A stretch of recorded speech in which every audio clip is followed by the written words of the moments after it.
الرحيم الحمد لله ثم الصلاة والسلام على رسول الله صلى الله عليه وسلم وبعد. أيها الأحباب, kama tulisema ni darasa yetu ya tafsiri ya Qur'ani na bado tupo katika tafsiri ya sura An-Nur, sura ambayo inaeleza baadhi ya ahkam nyingi. Darasa lililopita tuliangalia aya ambazo wanachuoni wamezipa kichwa cha habari ahkamu li'an baina az-zawjayn, hukumu ya kuapizana kati ya wanandoa wawili. Mambo yanakuwa tofauti. Tunasema li'an inakuwa na sababu mbili. Sababu ya kwanza ni mume kumtuhumu mke wake kwamba amezini. Hukumu ya pili au jambo la pili ambalo linapelekea watu wanandoa wawili kuapizana ni mume kumkataa ule mtoto wake, kwamba usi wangu. Wanapizana, tukaona aya zimetaja kwa mapana. Tumetafsiri aya 10 mpaka sasa, 10 ayati. Leo tunakuja katika aya namba 11. Aya hizi zimetaja kisa kirefu kidogo. Nataka nitafsiri aya 3 kisha nitaje kisa kwa urefu. Huenda kuna mtu pengine kisa hajawahi kukisikia na kwanza anakisikia, utakisikia leo inshallah. Kisa cha kusingiziwa mama yetu Aisha kwamba amezini. Nyumba ya Mtume pia iliingia matatizo kama hivyo. Hicho kisa kimetajwa na kipo hapa na aya ndio zinataja kisa hicho, lakini kwa vitabu vya wanachuoni kama hivi vya tafsiri mbalimbali vimetajwa kwa marefu. Nataka nitaje kisa kwa marefu yake. Pengine kama ndo kwanza unakisikia kuna kitu utajifunza kupitia kisa hiki cha kusingiziwa mama yetu Aisha kwamba kazini, mke wa Mtume alayhi salatu wasalam. Leo tunakuja katika aya namba 11. Allah subhanahu wa ta'ala aliposema innal ladhina ja'u bil ifki usbatun minkum la tahsabuhu sharran lakum bal huwa khairun lakum likulli imri'in minhum maktasaba min al-ithmi walladhi tawalla kibrahu minhum lahu adhabun alim lahu adhabun adhim. Allah anasema innal ladhina ja'u bil ifki, hakika wale ambao wameleta huu uzushi wa kumsingizia mama yetu Aisha kwamba amezini, usbatun minkum, ni kundi katika nyinyi. Hayatoka huko, ni kundi katika nyinyi. Allah anasema, na walikuwa kundi la watu watatu au watu wanne ndio walianzisha. Kwanza ni mwana mmoja akijulikana kama Ra'sul Munafiqina, kiongozi wa wanafiki. Unamjua wanafiki kwa duniani, lakini kuna kiongozi wao. Nani anamjua? Na maana Qur'ani tukaileta hapa mbele yetu. Ra'sul Munafiqina, manu kiongozi wa wanafiki duniani ni nani? Alikuwa nataka mkono na mshaka pale, siku nafasi nataka mtu shehe. Naam, Abdullah ibn Salul, Abdullah ibn Ubay ibn Salul. Abdullah alikuwa na jina zuri, Abdullah, lakini mnafiki ndio kiongozi. Jina lake zuri sana, Abdullah ibn Ubay ibn Salul, lakinahu rasul almunafiqin, ndio alianzisha hili jambo la kumsingizia mama Aisha. Lakini kuna wako wale wafuasi wale wakafuatafuata katika baadhi ya masahaba, akiwemo Hassan ibn Thabit. Alikiwemo Hassan ibn Thabit, lakini pia binti moja akiitwa Hamna bintu Jahsh, ni dada yake na Zainab binti Jahsh.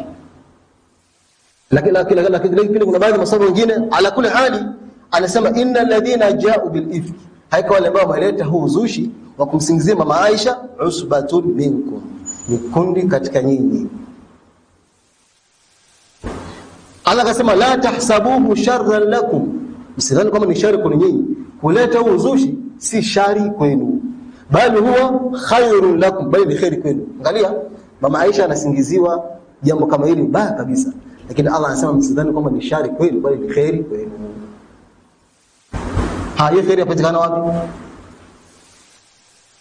Allah subhanahu wa ta'ala lazima atalibainisha hili jambo. Itabakia ni Qur'an yutla ila yawm al-qiyamah. Hizi khairi kasingiza mama Aisha, lakini Qur'an itakuja kubainisha uongo wa hili jambo, uzushi wa hili jambo. Itabakia kuwa ni Qur'an na itabaki kweli aya ziko za kumtakasa mama Aisha kwamba si kweli jambo hilo amesingiziwa. Ingawa kwa ni Qur'ani itakuwa inasomwa, watu watapata thawabu kwa kusoma aya hizo. Si khairi bwana hiyo. Bali huwa khair. La tasabuhu sharra lakum. Msidhani kwamba jambo hili ni shari kwenu, bali huwa khairun. Na kusema zitakuja Qur'ani, itakuja aya zitataja jambo hili kumtakasa mama Aisha. Aya zitakuwa zinasomwa, utapata thawabu kwa kusoma aya hizo. Ni khair. Nitatafsiri kwa ufupi sana kisha nije kwenye kisa. Likulli mri'in minhu, kila mmoja katika hao ambao wameleta huu uzushi, maktasaba min al-ithm, anacho kile ambacho amekichuma katika madhambi.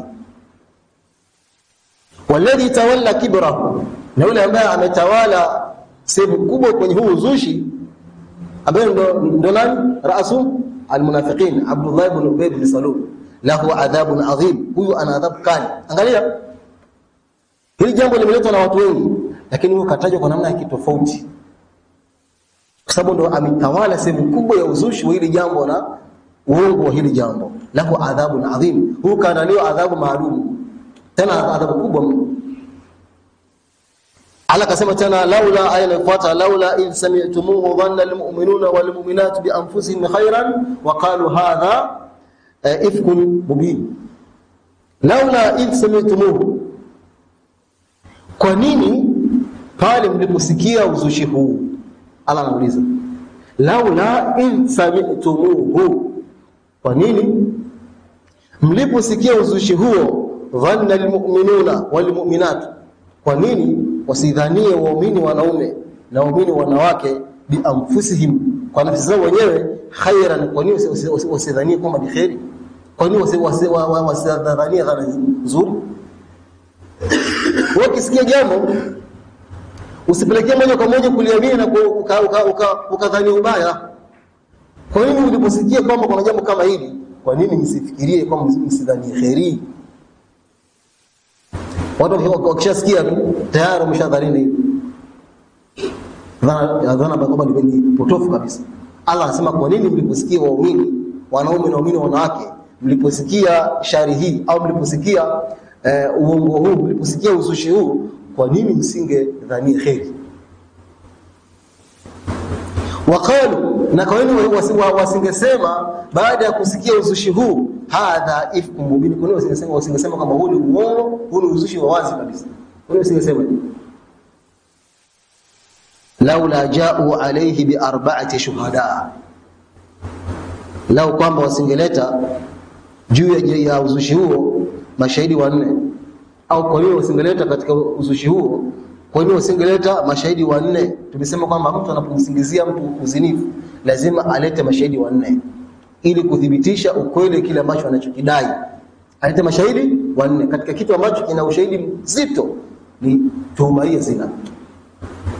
Mashahidi wanne pekee yako haitoshi, wawili haitoshi, na kuendelea mpaka wafike mashahidi wanne.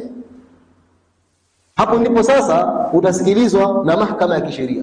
Kama hakuna, Allah akasema, fa idhlan ya'tu bi shuhada, kama hawatoleta mashahidi wanne wa kuthibitisha jambo hilo, fa ulaika inda Allahi humul kadhibun, hapo Allah ni waongo. Nimekuja na tuma fulani mashahidi, kama hakuna, hapo Allah ni waongo. Allah anasema hizi ni aya tatu. Sasa hizi aya tatu mama yetu Aisha akasingiziwa. Hebu yeye mwenyewe kisa anakieleza yeye kama yeye mwenyewe Aisha anasemaje. Aisha anasemaje bwana baada ya kusingiziwa? Anasemaje Aisha radhiallahu ta'ala anha katika hadithi ya al-Bukhari wa Muslim fi sahihayhima عن الزهري عن عروة عن عائشة رضي الله تعالى عنها أنها قالت. Aisha mwenyewe anasimulia kisa ambacho kimemkuta cha kusingiziwa. Ilikuwa kuwaje? Nataka nitaje kwa mapana. Tukiondoka hapo tunaondoka na kisa ambacho kimekamilika. Anasema alipokea Imam Bukhari na Imam Muslim fi sahihayhima, katika sahihi zao mbili, Bukhari na Muslim. Ani Zuhri kutoka kwa Imam Zuhri, ani Urwa kutoka kwa Urwa, ani Aisha radhiyallahu anha annaha qalat kana Rasulullah sallallahu idha arada safaran. Aisha anasema alikuwa mtume rehema na amani ziwe juu yake anapotaka kusafiri, aqra baina nisa'i, anapiga kura kati ya wake zake. Mtume alikuwa na wake wengi, leo anasema 11, wengine anasema 9. Lakini ala kuli hali mtume alikuwa na wake wengi. Akitaka kusafiri na apiga kura, naondoka na nani? Na wewe pia una wake wawili. Una wake watatu, una wake wanne, ndio hapo mwisho hakuna watano. Ukitaka kusafiri, safiri na wake zako, piga kura. Yeye mwingine fulani, basi mchukue kuna naye katika safari. Sisi tunafanya hivyo. Fa ayatuhunna kharaja sahmuha, yote ambaye ikimwangukia kura hiyo kharaja biha ma'ahu, anatokana pamoja na mtume. Wa innahu aqra bainana fi ghazati, na mtume alipiga kura kati yetu katika vita, na nilisema isemekana katika vita vya Bani al-Mustalaq. Habari zilianzia huko vita vya Bani Mustalaq. Fa kharaja sahm, Aisha anasema kura ikaniangukia bwana mimi Aisha, kutoka na mtume. Fa kharajtu ma'ahu, nikatoka pamoja na mtume baada ma unzila al-hijab, baada kuteremsha aya hijab. Aya ya kuwajibisha wanawake wa hijab, wajifunike kwa hijab. Nikatoka na mtume. Wa ana ahmilu fi hawdaj wa unzal fihi, wakati mtume akisafiri, wakati kitoka na Aisha alikuwa na kitu kitu hawdaj. Hawdaj ni kitu gani? Hawdaj ni ule mkokoteni wa viongozi. Zamani kwa tumeli mkokoteni imefunikwa, kisha anakaa yule kiongozi, wanyama wanavuta, napeleka sehemu kadha wa kadha, inaitwa hawdaj. Hawdaj Aisha alikuwa na kwake, akaingia pale, wakawa wanaondoka katika safari. Fasirna hatta idha faragha Rasul sallallahu min ghazwatihi tilka waqafa. Aisha sema tukaondoka mpaka mtume tukaenda katika vita, mpaka piganwa. Baadaye mtume akamaliza ile vita, akaanza kufunga safari ya kurudi. Wadanauna min al-Madina, tukakaribia kufika katika mji wa Madina. Adhana laylatan birrahil, mtume akatangaza kuondoka usiku. Fakuntu hina adhan birrahil, Aisha sema nikanyanyuka wakati watu wakaribia kuondoka, hata jawaztu aljesha, mpaka nikalipita jeshi, nikaenda pembeni kidogo, kulikuwa kuingidi haja fulani, kuna haja kwa nilipeleka huko pembeni ya jeshi, nikaenda huko pembeni.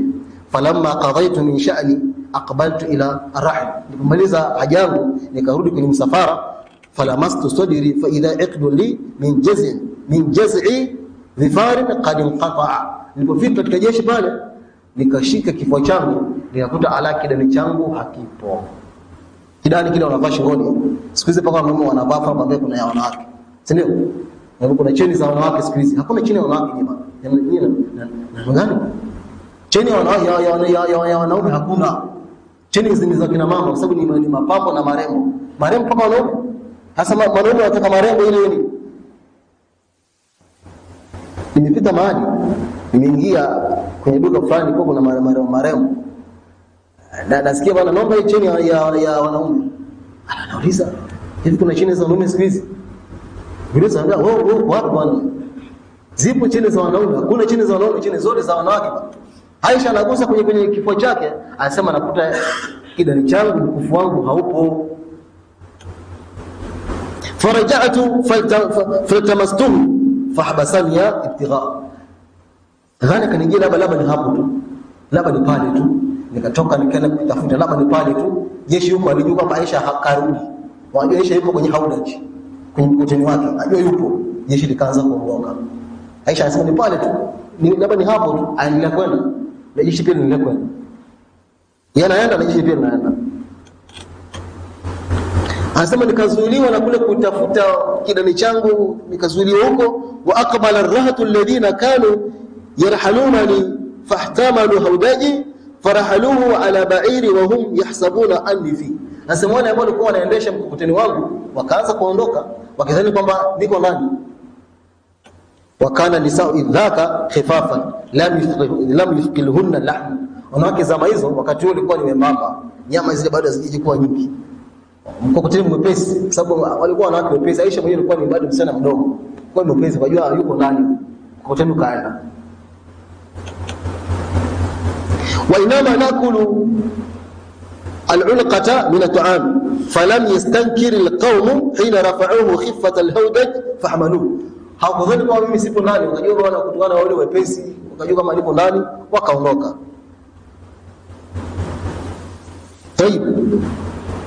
wa kuntu jariyatan hadithata sini, nilikuwa ni msichana mwenye umri mdogo tu. Faba'athu aljamala wasaru fawajadtu aqidi au iqidi baada ma istamara aljesh. Nasema nikaenda mbali kidogo mpaka nikapata ule mkufu wangu nikaukuta huko chini nikauchukua. Fajitu manzilahum wa laysa fi ahad minhum, kuja kwenye sehemu ambayo ilikuwa jeshi limepaki hamna yoyote, wote wameshaondoka. Porini, unajua kuna mbali kabisa huko. Kwenda peke yake na mguu hawezi. Mama muumini Aisha hawezi kwenda peke yake. Asema fa tayammamtu manzili wa dhanantu annahum sayafkidunani fayarji'una ilayya. Asema Aisha nikafahamu hawa wataenda watanitafuta, watajua zipo, watarudi kunitafuta, watanirejea lazima. Fa bainama ana jalisatu, wakati ambapo nilikuwa nimekaa, faghalabatni ainaya fanimtu, macho kanizidi nikasinzia kulala, usingizi kanijia, najua watu lazima watarudi hapa, nikalala kidogo.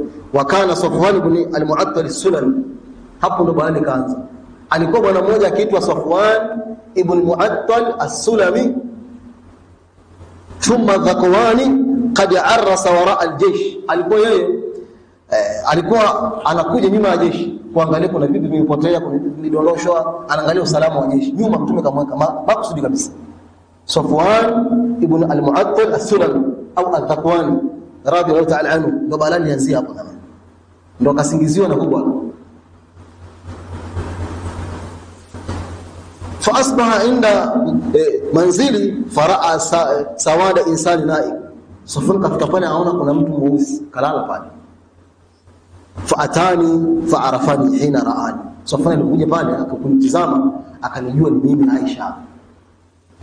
Wa kana yarani kabla alhijab, sababu alikuwa akiniona kabla aya ya hijab. Unajua mwanamke ambaye hata mke wako hata ukimwona watu wakavaa hijab utajua ni mama fulani, sababu kabla pale wamfahamu, kabla kuvaa hijab wamfahamu. Sasa Aisha asema kwamba Safwan alikuwa ananifahamu kabla aya hijab, kwa hiyo kujifunika ajue ni Aisha, akanifahamu. Fastaqaltu bistirja'i, Aisha asema nikaamka kwa kule kusikia inna lillahi wa inna ilayhi raji'un. Nini kusema mama muumini kaachwa. Aliposikia hii sauti ya Safwan ikisema hivi ndo nikaamka. Arafani fakhammartu wajhi bijilbab, nilipoamka nikafunika uso wangu kwa ile jilbab.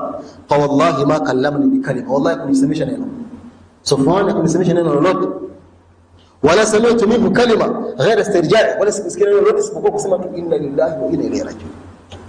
Wa hawa hatta anakha rahilata, akateremka akamuinamisha mnyama wake, fati'a ala yadiha farakibtuha, akaniinamisha kwenye mkono ule mnyama wake nikapanda. Aisha anasema fantalaka yaqulu bi arrahila, akaondoka akawa na mswaga ule mnyama, hatta ataina aljeshi, mpaka tukafika tukalikuta jeshi. Baada ma nasalu mu'arrisin, baada kufika sehemu fulani mfika usiku tukakuta njiani. Qalat fahalaka fi sha'ni man halaka, kuna watu waliangamia kwenye jambo langu, wale waliangamia baada kulisikizia, waliangamia kwa hakika. Wa kana alladhi tawalla kibrahu au kibra al-ithm, alikuwa yule ambaye ametawala sehemu kubwa ya huu zushi, Abdullah ibn Ubay ibn Salul. Faqadimna al-Madinata fashtakaitu biha shahran. Aisha anasema tumefika katika mji wa Madina, bahati mbaya hali ya hewa ya kule na huku, nikaumwa mwezi mzima, niko katika maradhi. Baada ya kufika tu Madina nikaanza kuumwa mwezi mzima. Wanasu yufiduna fi qawli ashabi al-ifk, watu wakiwa wanasema kulikuwa wazungumza Aisha ibaki makusudi ile azini na bwana yule, watu wakaanza kuzungumza, mimi niko ndani na huko. Aisha anasema tena wala ashur, wala sijui kinachoendelea. Wa huwa yuribuni fi wajhi, lakini kuna kitu ambacho kinatia mashaka. Aisha anasema nacho anni la ara min an-nabiy sallallahu alayhi wasallam al-lutf alladhi kuntu ara minhu hina ashtaki, ilikuwa sioni ule upole wa mtume na maneno yake yalikuwa mazuri yale kabla ya pale. Nilikuwa nikiumwa mtume akinipa maneno mazuri sana, leo siyaoni, natia mashaka fulani. Hili tu lilikuwa kuna mashaka, ilikuwa ni kitu. Inma yadkhulu fa yusallim, mtume akiingia tu hivi anatoa salamu, thumma yakuli, kisha anasema kaifa taykum, vipi hali yenu hapa, alafu anaenda zake. Ile maneno mazuri, maneno matamu, maneno ya kuniliwaza tena hakuna. Mashaka yalianzia hapo. thumma yansarifu, kisha mtume anaondoka. Fadhalika alladhi yuribuni minhu, hicho ndio kitu kinatia mashaka. Wala ashuru bi sharri hatta naqitu, siku hii kabisa ile shari mpaka nilipoona. Fakharajtu ana wa Mistah qabla almanasih, nikatoka na Mistah katika wale ambao walimsingizia Aisha ni Mistah ibn Uthatha. Asa mama yake na huyo Mistah, nikatoka naye siku moja kabla almanasik, kabla ya kutengenezwa sehemu za ukidhi haja. Kulikuwa kuna sehemu maalum watu wanakwenda ukidhi haja zao kabla ya kutengenezwa haya majengo haya. Wa huwa mutabarrizuna wa kunna la nakhruju illa laylan ila laylin, na hizo sehemu ilikuwa tutoke isipokuwa usiku kwa usiku, kwa sababu ilikuwa sehemu hakuna majengo. Tukatoka na Mistah kwenda huko. Wadhalika kabla an yutakhadha au tutakhadha alkuluf, kabla kutengeneza majengo kwa ajili ya ukidhi haja. Wa amru al-arab al-awwal, na jambo letu ni kama jambo la Waarabu al-awwal wa mwanzo. Fi at-tabarruz qabla al-ghaib fa aqbaltu ana wa Mistah, nikaenda na mama Mistah yule ambaye katika wale ambao walimsingizia Aisha, nikaenda na mama yake. Wa hiya ibnatu Abi Rumi ibn al-Muttalib ibn Abd Manaf, na huyu Mistah alikuwa ni binti wa Abu Ruhm ibn Abd Muttalib ibn al-Muttalib ibn Abd Manaf, wa ummuha bintu Sakhr ibn Abi khalatu Abi Bakr as-Siddiq, ni shangazi yake na Abu Bakr as-Siddiq. Wa ibnuha, na mtoto wake huyu mama ni Mistah ibn Uthatha. Hatta faraqna min sha'nina namshi, tukamaliza jambo letu tukawa tunaongeza tunaondoka. Fa atharat Mistah fi mirdiha, Mistah yule mama nilikuwa naye, mama Mistah akawa amejifunga, akajikwaa kwenye ushungi wake au kwenye mtembeo wake, akajifunga akawa amejikwaa. Faqalat, akasema yule mama, ta'isa Mistah, ameangamia Mistah, yani mwanae kaangamia baada ya kumsinzia Aisha, ameangamia Mistah. Faqultu lahu, Aisha asema nikamwambia yule mama, bisa ma qult, ubaya ule kile ambacho umekisema, atasubina rajulan shahida badra, unamtokana mtu ambaye kashuhudia vita vya Badr. Kwa nini? Hajui kile kinachoendelea Aisha kwa sababu katika wale ambao wamemsikizia hajui. Qalat ya hanta ni neno ambalo mtu akiwa anamuita msichana, ya hanta, binti, alam tasma' ma qala, hujue alichokisema huyu Mistah ni mwanangu kweli, kile hujue alichokisema huyu. Kuntu ma qala, kwa nikasema, kwa nini kasema nini? Qalat, akasema, fa akhbarajatni biqawli ahli al-ifk, fa akhbaratni biqawli ahli al-ifk, akanieleza habari zote za wale nisingizia, habari zote ndo akanieleza pande, ndo najua siku ile aliponieleza Mistah hizi habari. Fasdadtu maradan ila maradi, maradhi yakazidi upya. Kuna habari ukipewa unaumwa kabisa,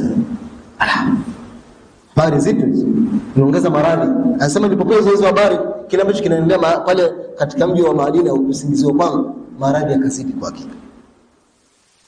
Falamma raja'tu ila baiti, niliporudi nyumbani kwangu kwa mtume, dakhala Rasulullah sallallahu alaihi wasallam, mtume akaingia nyumbani. Faqala, akasema, kaifa tikum, kama kaida yake mtume, bali maneno mazuri tena hamna, hali zenu vipi? Faqultu idhan li an atiya abawayya, nikamwambia mtume, naomba ruhusa nikaende kwa baba zangu, nenda nyumbani kwangu kwa baba yangu na mama yangu. Wa ana hidaini uridu an astayqina al-khabara min qiblihima, nikisimuliza mtume aisema Aisha, nikasema kwa mtume, naomba ruhusa niende nyumbani kwa wazazi wangu. Hicho tu ndio mtume, na nifanye hivyo makusudi nikapata uhakika wa habari kwa baba zangu au kwa wazazi wangu. Faajala li faataitu abawayya, Aisha anasema mtume kanipa ruhusa nikaenda kwa wazazi wangu. Faqultu li ummi, nikasema kumwambia mama yangu, ya ummata madha yatahaddathu an-nas bi, hivi ni kitu gani ambacho watu wanazungumza? Hizi habari zinazungumza ni habari gani hizi? Faqalat, akasema, ya bunayya hawini ala nafsik ash-sha'n, fa wallahi laqallama kanat imra'atun qattun wadhi'atan inda rajulin yuhibbuha wa laha dhara'iq illa aktharna 'alayha. Mamangu akaniambia, mwanangu, hawini ala nafsiki sha, ili jambo hili mchukulie pesa, yani chukulie kawaida ni jambo. Fa wallah, na hapa kwa Allah, laqallama kanat imra'atun, mara chache kuwa mwanamke, wadhi'atan, mwenye heshima na mwenye nafasi kama wewe, ambaye ni mke wa mtume, inna rajulun yuhibbuha wa laha dharair ila aktharna 'alayha. Mwanamke yote ambaye ukiwa na heshima kama hii, ukiwa na nafasi kama hii, mambo kama haya nasema atakujia kwa wingi sana. Kwa nafasi uliokuwa nayo, kwa heshima uliokuwa nayo. Faqultu, Aisha anasema nikasema subhanallah wa laqad tahaddatha an-nas bihadha. Takasiru Allah, watu wanazungumza hivi. Qalat fabakaitu tilka al-laylata hatta asbah. Aisha anasema nikalia sana ule usiku mpaka asubuhi. Nalia tu. La yarqa li dam'un wala aktahil binawmi. Chozi halidondoki likaisha. Wala usingizi kupata siku nzima ule, usiku wote ule. Thumma asbahtu abki, kisha nikapokea usiku bado naendelea kulia. Fadaa Rasulullah sallam Ali ibn Abi Talib wa Usama ibn Zaid radhiallahu anhuma. Mtume alichanganyikiwa. Hajui alafu kwa bahati mbaya wahyi umechelewa mwezi mzima. Unaona maana? Mwezi mzima hakuna wahyi. Mbingu na ardhi yani mawasiliano yamekata kwa muda. Alafu hizo habari ndo zinaenea. Mtume hajui afanyeje. Akamwita Ali na Usama. Join. Hebu kwanza join. Akauliza hivi nyinyi mnasemaje kuhusu mke wangu? Hivi kafanya kweli? Hizi habari zinaweza kweli kwa mke wangu ni za kweli hizi habari hebu nielezeni nyinyi mnasemaje? Usama ibn Zaid akasema kumwambia Mtume, ya Rasulullah.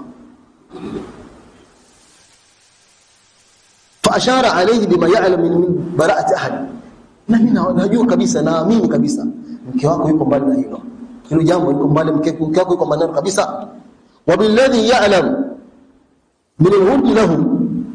فقال أسامة هم أهلك يا رسول الله ولا نعلم والله إلا خير. عائشة نمكيوان نسيئة تنجيه شو تستكون مجهول خير. وأما علي بن أبي طالب فقال يا رسول الله. أما علي بن أبي طالب قال يا رسول الله لم يضيق الله عليك. الله jakufanyia ugumu na uzito wa nisaa siwaha kathiri wanapokuingachana nao wengine.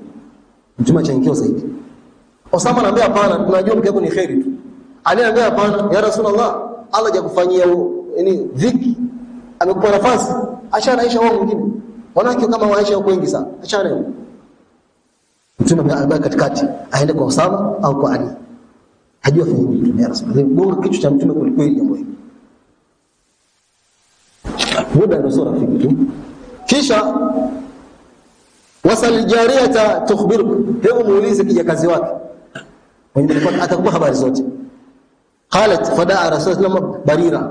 Mtume akamwita kijakazi Barira. Faqala laha ay Barira, Barira, hal ra'aiti fiha shay'an yuribu? Ushaona chochote kwa Aisha kinakutia mashaka? Qalat la wallahi ba'athaka bil haqqi nabiyya. Naapa kwa Allah, nabika kutuma kama wewe ndo mtume. In ra'aytu minha amran aghmisuhu 'alayha akthara min annaha jariyatun hadithatu sin. Siwezi kujua jambo ambalo linahusiana na mke wako nikalitia dosari. Hapana, haiwezekani. Mimi ninafahamu ni kijakazi, ni msichana mdogo tu mwenye umri mdogo, tanamu ana ajina ahliha, analala akiwa anaamka anafanya shughuli za nyumbani kwake, kutengeneza vyakula vya nyumbani kwake. Fatati adajin fatakuluhu, ala chakula kula. Qalat faqama Rasulullah min yawmihi wasta'dhara min Abdullah ibn Ubay ibn Salul. Mtume akasimama ajua fanyeje, akawaita makabila mawili Aus na Khazraj. Alipowaita ile makabila mawili yakawa yanazana, wengine wasema hili, wengine wasema hili, kama ilivyokuwa Usama na Ali, wengine wasema hili, wengine wasema hili. Sasa kaona yaita makabila kabisa, jambo limekuwa zito kwa Rasul. Makabila yale yakawa yanazana,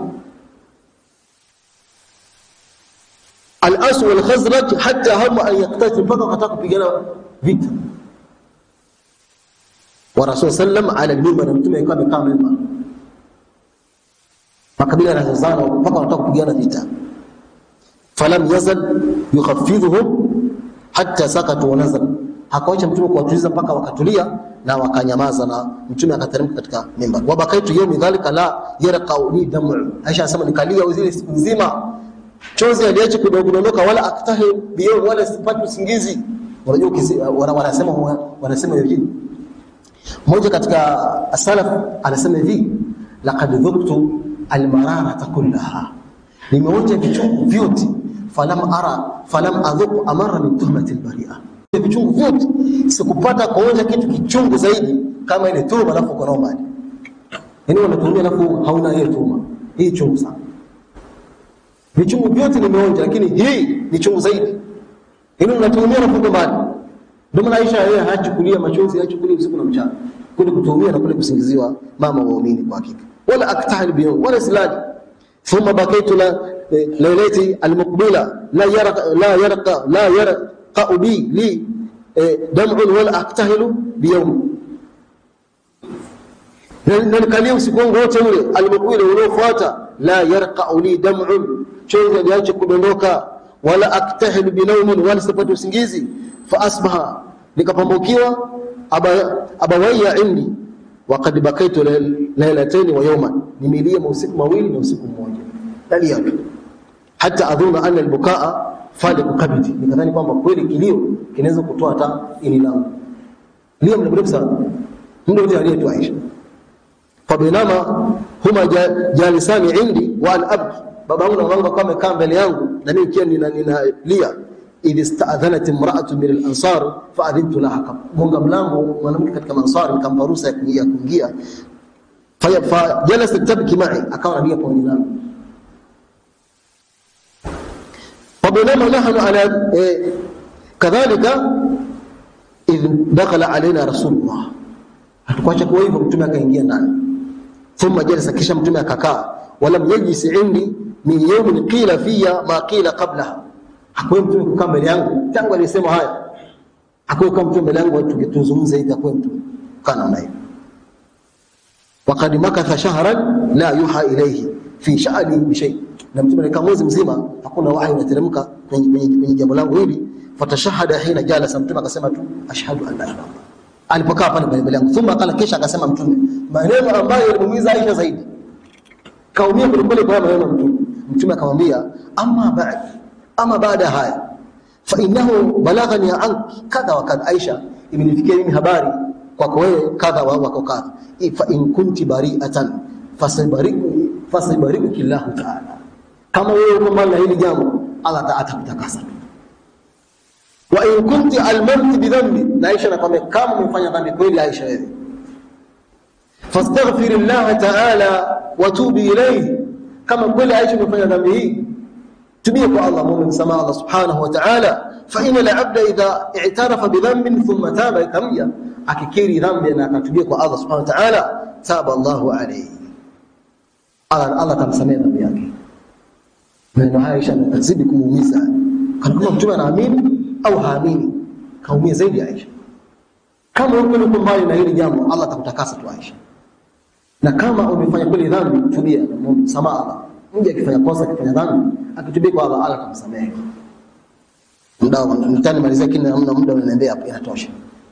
Muda unasema kwamba inatosha. Aya tatu hizo tumeziona, lakini nakiza tutakuja kimalizia kibaki kama vipengele vile au vitatu.